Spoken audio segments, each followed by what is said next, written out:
ಪೂಜಾ,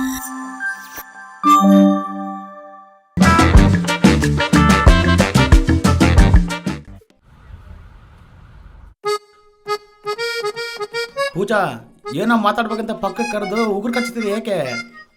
ಅದು ಹೇಗೆ ಹೇಳ್ಬೇಕಂತ ಅರ್ಥ ಆಗ್ತಿಲ್ಲ ರೀ. ಪರವಾಗಿಲ್ಲ, ಹೇಳು. ನಾನು ಈ ಆಫೀಸ್ಗೆ ಬಂದಾಗಿಂದ ನಿಮ್ಮನ್ನು ಅಬ್ಸರ್ವ್ ಮಾಡ್ತಿದ್ದೀನಿ. ನೀವು ಎಲ್ಲ ಗಂಡಸ್ರಿಗಿಂತ ತುಂಬ ಡಿಫ್ರೆಂಟ್ ಆಗಿದ್ದೀರಾ. ಏನು ಡಿಫ್ರೆಂಟ್ ಕಾಣಿಸಪ್ಪ ಇವಳಿಗೆ? ಆಗಲ್ಲ ರೀ. ಹೆಣ್ಮಕ್ಳನ್ನ ಸಮಾನವಾಗಿ ನೋಡೋ ವಿಷಯದಲ್ಲಿ ನೀವು ಬಾಕಿ ಗಂಡಸರಿಗಿಂತ ತುಂಬ ಡಿಫ್ರೆಂಟ್ ಆಗಿದ್ದೀರಾ. ಜನರಲಿ ಎಲ್ಲ ಗಂಡಸರು ಹುಡುಗಿ ಅವ್ರಿಗಿಂತ ಎಲ್ಲ ವಿಷಯದಲ್ಲೂ ಕಡಿಮೆ ಅಂತ ಫೀಲ್ ಮಾಡ್ತಾರೆ.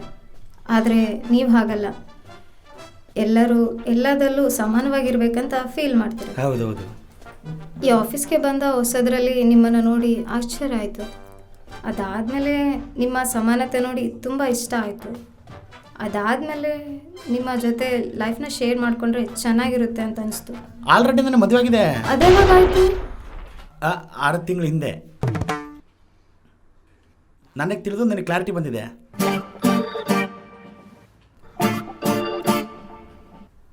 ಫ್ಯೂಚರಲ್ಲಿ ಏನಾದರೂ ಚಾನ್ಸ್ ಇರುತ್ತಾ? ಅಂದರೆ ಮದುವೆ ಆದ 1 ವರ್ಷಕ್ಕೆ ಪ್ರತಿ ಹೆಂಡತಿ ಗಂಡನ ಜೊತೆ ಸೆಟ್ ಆಗದೆ ನೀನು ನನಗೆ ಬೇಡ ಅಂತ ಹೇಳಿ ತವರಿಗೆ ಹೋಗ್ಬಿಡ್ತಾರಲ್ವಾ, ಹಾಗೆ ನಿಮ್ಮ ಹೆಂಡತಿ ಕೂಡ ಹೋಗ್ಬಿಟ್ರೆ ನನ್ನ ಮದುವೆ ಆಗ್ತೀರಾ?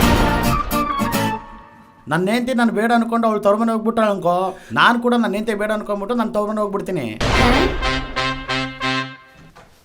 ಯಾಕೆ ಹಾಗೆ? ಅದೇ ಸಮಾನತ್ವ.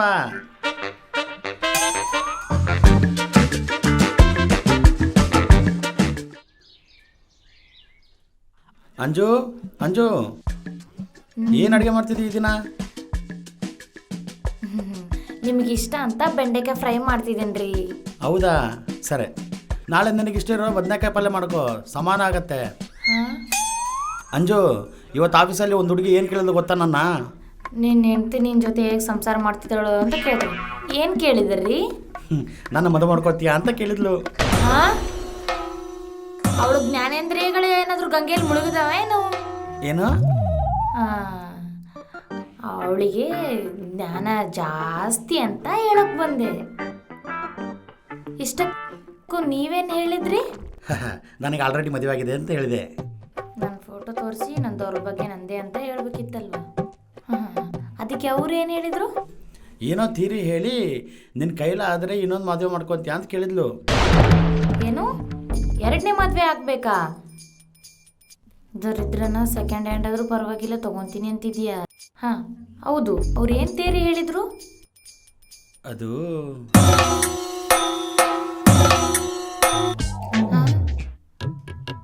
ಅಮ್ಮೋ, ಇದು ನನ್ನ ಸಂಸಾರಕ್ಕೆ ಕೆಸರಿಡೋ ಆಗಿದೆ.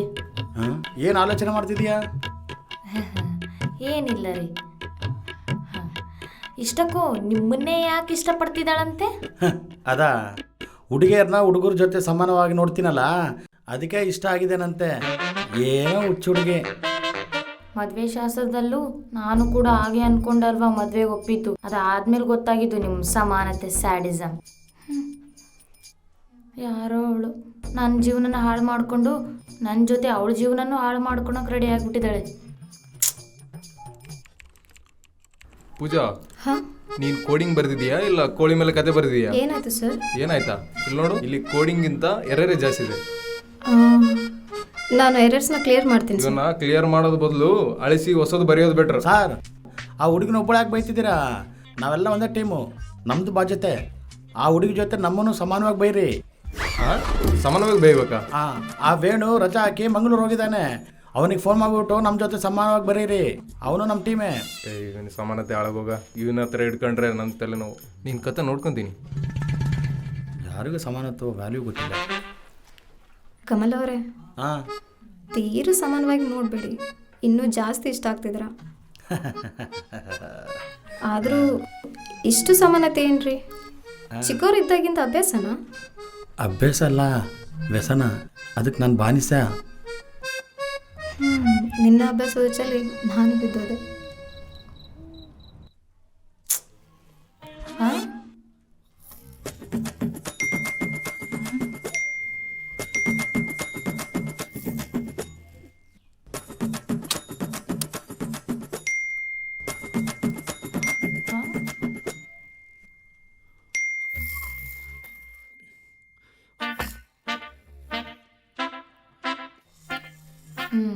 ಮಲಗಿದ್ದಾನೆ.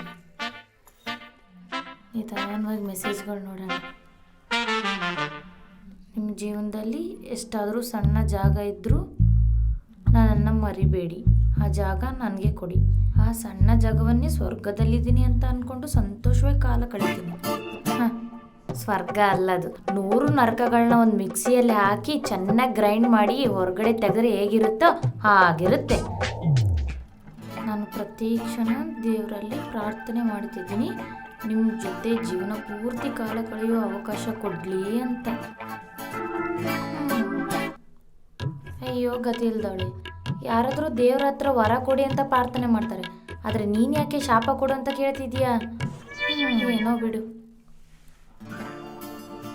ಸಾಧ್ಯವಾದಷ್ಟು ಬೇಗ ನಿಮ್ಮ ಹೆಂಡತಿ ನಿಮ್ಮನ್ನು ಬಿಟ್ಟು ಹೋಗ್ಬೇಕು.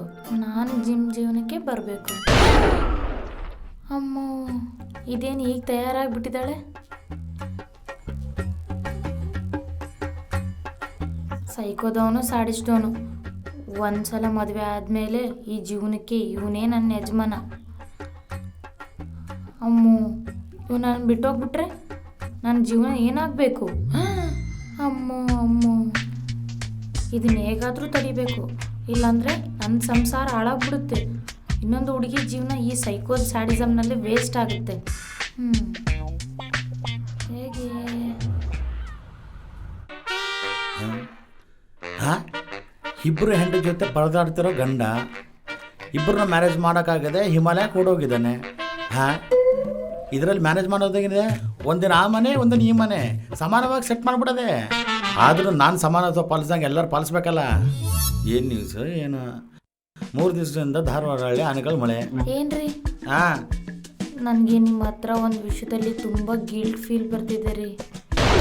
ಗಿಲ್ಟಾ? ಯಾವ ವಿಷಯದಲ್ಲಿ? ಅಪ್ಪಿ ತಪ್ಪಿ ನನ್ನ ಸೋಪ್ ಪೀಸ್ ನೀನು ಬಳಸಿದೆ ಹೇಗೆ? ಅದರಲ್ಲಿ ದಿನಕ್ಕೆ 2-3 ಸಲ ಸ್ನಾನ ಮಾಡ್ತೀಯಾ? ಹೇ, ಅದಲ್ಲ ರೀ. ಮತ್ತೆ ಅದು ನನ್ನ ಕಾಲೇಜ್ನಲ್ಲಿದ್ದಾಗ ಒಂದು ಹುಡುಗ ನನಗೆ ಪ್ರಪೋಸ್ ಮಾಡಿದ್ದ. ನಾನಂದರೆ ಇಷ್ಟ ಅಂತಲೇ ಹೇಳಿದ್ದ, ಮದುವೆ ಆಗ್ತೀನಿ ಅಂತ ಹೇಳಿದ್ದ. ಆದರೆ ನಾನೇ ನಮ್ಮ ಅಪ್ಪ ಅಮ್ಮ ತೋರಿಸಿದ ಸಂಬಂಧ ಮದುವೆ ಆಗ್ತೀನಿ ಅಂತ ಹೇಳಿದೆ. ಆದರೆ ಆ ಹುಡುಗ ತುಂಬ ಬೇಜಾರಾಗ್ಬಿಟ್ಟ. ಕನಿಷ್ಠ ಒಂದಿನ ಗರ್ಲ್ಫ್ರೆಂಡ್ ಥರ ಆ್ಯಕ್ಟ್ ಮಾಡು ಅಂತ ಹೇಳ್ದ. ಆ ನೆನಪಲ್ಲೇ ಜೀವನ ಪೂರ್ತಿ ಕಳಿತೀನಿ ಅಂತ ಹೇಳ್ದ. ಆ ಹುಡುಗನ ಕಷ್ಟ ನೋಡೋಕ್ಕಾಗದೆ ಆ ಹುಡುಗನ ಜೊತೆ ಒನ್ ಡೇ ಗರ್ಲ್ಫ್ರೆಂಡ್ ಥರ ಆ್ಯಕ್ಟ್ ಮಾಡಿದೆ. ಆ ವಿಷಯ ನಿಮ್ಮ ಹತ್ರ ಮುಚ್ಚಿಡೋದಕ್ಕೆ ನನಗೆ ತುಂಬ ಗಿಲ್ಟ್ ಫೀಲ್ ಬರ್ತಿದೆ ರೀ. ಹೋಗ್ಲಿ ಬಿಡು, ಅದು ಯಾವಾಗ ಆಗಿದೆ ಅಲ್ಲ, ಸರಿ ಬಿಡು. ಹಾಂ, ಅದೇನ್ರಿ ಮತ್ತು ನಿಮ್ಮ ಸಮಾನತೆ? ಹಾಂ, ಅಂದರೆ ಇದನ್ನು ನೀವು ಸಮಾನ ಮಾಡದೇ ಇದ್ರೆ ನಿಮ್ಮ ಸಮಾನತೆ ಹೋಗ್ಬಿಡುತ್ತೆ ಅಲ್ವಾ? ಹಾಂ, ನಿಜಾನೇ. ಹಾಂ, ಪಕ್ಕದ ಮನೆ ಅನಿತವ್ರ ಮನೆಗೆ ಹೋಗಿ ಅವ್ರನ್ನ ಹೇಗೋ ಆಗಿ ಒಪ್ಪಿಸಿ ಅವ್ರನ್ನ ಒನ್ ಡೇ ಗರ್ಲ್ಫ್ರೆಂಡ್ ಮಾಡ್ಕೊಂಡ್ಬಿಡ್ತೀನಿ. ಅವಾಗ ಸಮಾನತೆ ಸಮಾನವಾಗಿಬಿಡುತ್ತೆ. ಆಯ್ತು, ಯಾವಾಗಲೂ ಪಕ್ಕದ ಮನೆ ಆಂಟಿ, ಎದುರು ಮನೆ ಆಂಟಿ, ಹಳೆ ಬ್ಯಾಚನ್ನ ಹುಡುಕ್ತಿರ್ತೀರಾ? ಸ್ವಲ್ಪ ಕ್ಲಾಸಿಯಾಗಿ ಯೋಚನೆ ಮಾಡಿ. ಕ್ಲಾಸ್? ಹಾಂ ಹಾಂ, ಮೊನ್ನೆ ಒಂದಿನ ಹೇಳಿದ್ರಿ ಅಲ್ವಾ, ನಿಮ್ಮ ಆಫೀಸಲ್ಲಿ ಯಾರೋ ಹುಡುಗಿ ನಿಮ್ಮನ್ನ ಇಷ್ಟಪಡ್ತಿದ್ದಾಳೆ ಅಂತ. ಹಾಂ, ಪೂಜಾ. ಹಾಂ, ಆ ಹುಡುಗಿಯನ್ನೇ ಒನ್ ಡೇ ಗರ್ಲ್ಫ್ರೆಂಡ್ ಆಗಿರು ಅಂತ ಹೇಳ್ಬೋದಲ್ವಾ? ಮಸ್ತ್ ಹುಡುಗಿ ಬಂದು ದೋಸ್ತಿ ಅಂದ್ಲು.